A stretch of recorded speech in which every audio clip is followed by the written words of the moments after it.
उत्तर प्रदेश के बस्ती जिले के दसिया में बन रही एथेनॉल फैक्ट्री को लेकर इस वक्त सियासी और सामाजिक पारा पूरी तरह से गर्मा चुका है।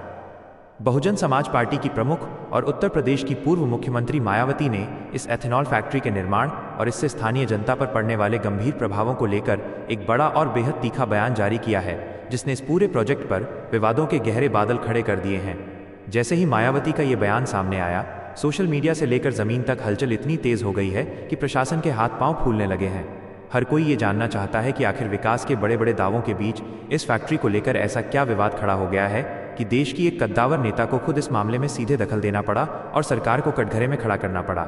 यह पूरा मामला बस्ती के दसिया इलाके का है, जहां एक बड़े एथेनॉल प्लांट का निर्माण कार्य तेजी से चल रहा है। इस प्रोजेक्ट को लेकर स्थानीय ग्रामीणों और किसानों में लंबे समय से भूमि अधिग्रहण के तरीकों, उचित मुआवजे की कमी और आने वाले समय में होने वाले भयंकर प्रदूषण को लेकर भारी आक्रोश पनप रहा था। किसानों का आरोप है कि इस फैक्ट्री के चालू होने से आसपास के पूरे पर्यावरण, भूजल स्तर और उनकी उपजाऊ खेती योग्य जमीन पर बेहद विनाशकारी असर पड़ेगा। ग्रामीणों के इसी दर्द, गुस्से और डर को अपनी आवाज देते हुए बसपा प्रमुख मायावती ने सीधे सरकार और पूंजीपतियों के गठजोड़ को आड़े हाथों लिया है।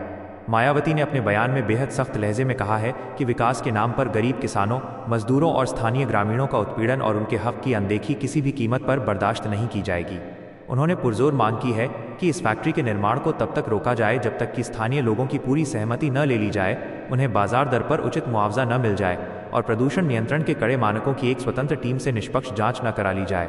मायावती के इस बेहद आक्रामक बयान ने न केवल बस्ती बल्कि पूरे उत्तर प्रदेश की राजनीति में एक बड़ा भूचाल ला दिया है।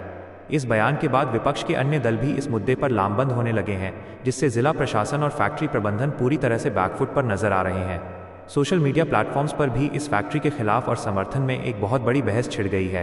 स्थानीय जनता और बुद्धिजीवियों का एक बहुत बड़ा तबका मायावती के इस रुख की जमकर सराहना कर रहा है, क्योंकि उनका साफ मानना है कि इंसानी जिंदगी की कीमत पर उपजाऊ जमीनों को नष्ट करके और पर्यावरण की बलि देकर किया जाने वाला कोई भी विकास असल में विनाश का कारण बनता है।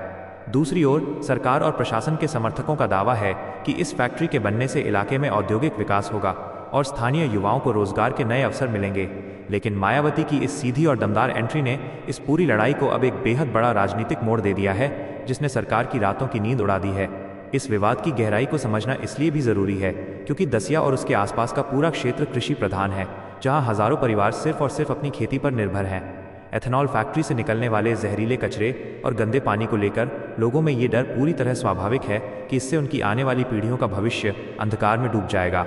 मायावती ने इसी बिंदु को उठाते हुए सरकार को चेतावनी दी है कि बहुजन समाज के लोगों और अन्नदाताओं के हितों के साथ खिलवाड़ करने वाले किसी भी कदम का उनकी पार्टी संसद से लेकर सड़क तक पुरजोर विरोध करेगी। अब देखना ये होगा कि इस भारी जन आक्रोश और मायावती की इस कड़ी चेतावनी के बाद क्या सरकार इस प्रोजेक्ट की समीक्षा करेगी या फिर जनता की आवाज़ को दबाकर इस फैक्ट्री का निर्माण जबरन जारी रखा जाएगा। बस्ती के दसिया में बन रही इस एथेनॉल फैक्ट्री के पीछे की असली इनसाइड स्टोरी क्या है? क्या वाकई इसके पीछे कोई बहुत बड़ा ज़मीनी खेल और कॉरपोरेट का दबाव काम कर रहा है या फिर ये सिर्फ एक प्रशासनिक लापरवाही का नतीजा है? मायावती के इस बड़े हमले पर प्रशासन और राज्य सरकार का अगला कदम क्या होने वाला है?